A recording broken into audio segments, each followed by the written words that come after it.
Video ઉતારું નહીં યાર, video વાળાનું તમે સાઈડ પર કરો.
हमने क्या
भाई निकलो, आवाज निकलो, पहली साइड निकलो બધા.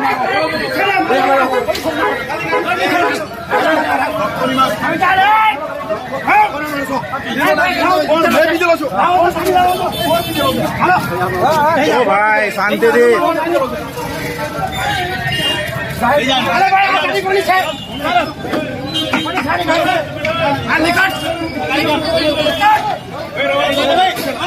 આવી જાઓ પાછળ ભાઈ, આવી જાઓ ભાઈ. હલો ભાઈ નીકળી જાઓ બધા. હલો હલો હાલને તને લઈ જાઓ ભાઈ, હાલ તારાવું છે ને કોઈને હાથ તરફ આવીને મારો ભાઈ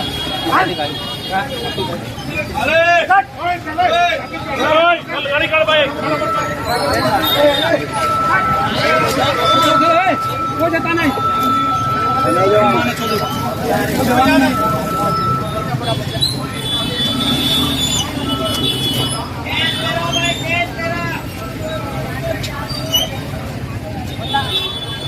જયેશભાઈ આપણે હમણાં હાલ કઈ છે આપણે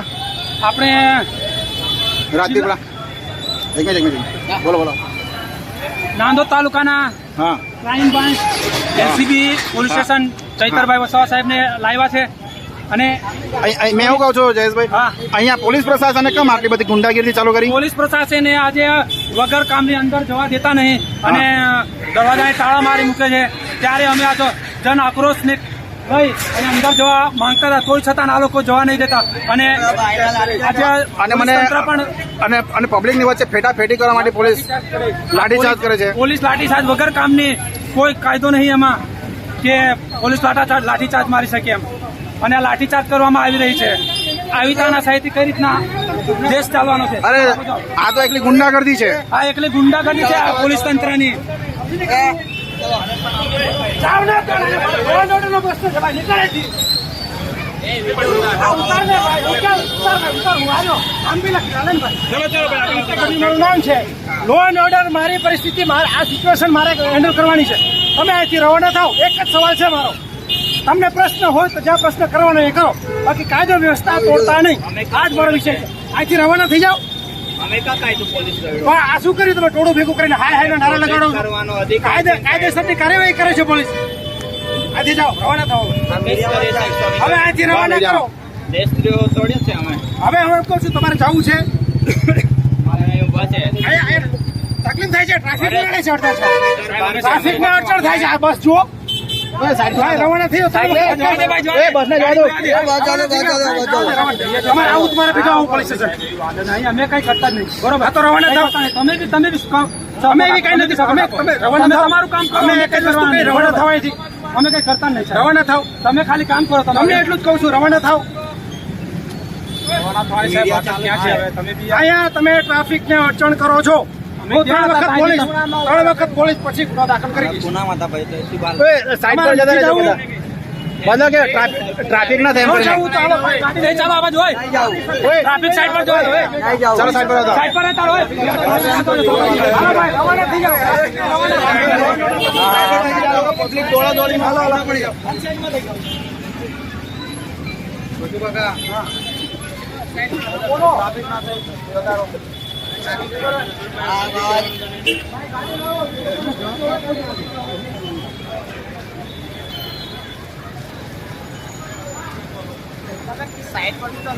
થઈ ગયા પેલા ભાઈ. મેં હું કહું છું ઓ ભાઈ, હા શું નામ તમારું? મારું હા બેટા પડી હા હા ભાઈ. હા આપણે નામ તમારું? મારું રસિકભાઈ ભેલ. હા. આપણે ગામ કયું તમારું? મારું કોકળદા, નસવાડી તાલુકો કોકળદા. તો આપણે અહીંયા આપણે ચૈતરભાઈના સમર્થનમાં આવ્યા હતા. હા તો ટ્રાફિકને નડો છો, રોડ વચ્ચે ઊભા છો. સાઈડ પર આવી જાઓ, સાઈડ પર. રવાના થઈ જાઓ ભાઈ. અહીંથી રવાના થઈ જાઓ. સાઈડ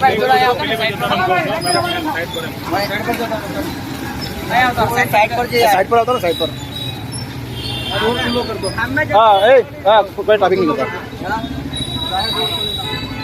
તો અહીંયા પોલીસ પ્રશાસનનું કઈ રીતનું રહ્યું તમારા અનુભવ પ્રમાણે, જેમ કે હમણાં આપણા વિડીયોમાં જોયું તે પ્રમાણે? હા એટલે અમારા આદિવાસી સમાજના દીકરાને ડેડિયાપાડા સાગબારના ધારાસભ્ય શ્રી ચૈતરભાઈ વસાવા સાહેબને અહીંયા નર્મદા પોલીસ અહીંયા ની જેવી બાબત સારું અહીંયા પકડીને લાવેલી છે. ત્યારે પોલીસ પણ આજે આ લોકો એટલા માટે ભેગા થયેલા છે કે ચૈતરભાઈ આટલો મોટો ધારાસભ્ય, આટલો મોટો માણસ થઈને ધારાસભ્ય સાહેબને પકડી લાવતો તો આમ જનતાનું શું છે. એટલે ધારાસભ્ય સાહેબને પકડી લાવેલા છે એટલે આ લોકો બધા અહીંયા બધા ભેગા થયેલા છે. પણ આ પોલીસ પ્રશાસન પણ જાણે ભાજપની અંદર કામ કરતી હોય એવી રીતના અહીંયા આ પોલીસ પ્રશાસન આ આમ જનતા પર લાઠીચાર્જ વરસાવી રહેલી છે. ત્યારે અહીંના લોકો પણ ખૂબ ચિંતિત છે. ત્યારે અમે પણ માંગ કરી છે કે આ સરકાર આટલું બધું અમારા પર અત્યાચાર કરે છે. અને મેં હમણાં થોડી વાર પહેલાં જોયું, વિડીયોમાં કવર પણ કરેલું છે કે અહીંયા આપણા જે પીઆઈ ગઢવી સાહેબ છે અને બીજા અન્ય પોલીસો છે તે ફેટાફેટી, ધક્કામધુક્કી કરી, લાઠીચાર્જ કરી એવું કંઈ કર્યું છે. મેં તમારી પર બી જોયું છે કે તમારી પર બી આવું કરેલું છે, તો તમે જણાવશો? હા એટલે પોલીસ પ્રશાસન છે એ જે ઉપરથી દબાણ હોય એટલે આવું કરી રહેલી છે. હવે સ્વાભાવિક છે, ધારાસભ્ય સાહેબને પકડી લાવે એટલે અમારે બધા અહીંયા આવવું પડે ને. તો પોલીસ પણ એમને મેં તમને પહેલાં કીધું એમ કે સરકારને માનીને પછી આ આમ જનતા પર લાઠીચાર્જ કરી રહેલી છે. બરાબર. તો આ જે લાઠીચાર્જ કરેલો છે તે આપણે તો કંઈ આપણે ગેરવર્તન કે આપણે કંઈ નુકસાન કરેલ નથી, તો આ પોલીસે પ્રશાસને કેમ આટલું બધું આ ગેરરીતે આ જે એમના સમર્થકમાં આવેલા છે તો તેમને ગેરરીતે આવું ધક્કામધુક્કી, મારામારી કરવામાં આવી, અહીંથી ભગાડવામાં આવ્યા, શું કારણ? હા એમ આ પોલીસ અહીંયાથી સાહેબની અંદર સાહેબ ચૈતરદાદાને અંદર લઈ ગયેલા છે. એટલે પેલી ભીડ ખુલ્લી કરવા માટે આ લોકો આવું પોલીસ પ્રશાસન આવું કરી રહેલું છે. પણ જનતાનો અવાજ છે ચૈતરદાદા. એટલે આવનારો સમય જો આ પોલીસ જો આવું કર્યા કરશે તો ઉમરગામથી અંબાજી સુધી જેટલા પણ આદિવાસી બેલ છે ગુજરાતના લોકોમાંથી અહીંયાથી પછી આંદોલનો ચાલુ થશે, લોકો ધરણા પર બી બેસશે. તો આપણું નામ એક વખત જણાવી દેશો? રસિકભાઈ ભીલ, પડદા. જય આદિવાસી, જય જવાહર.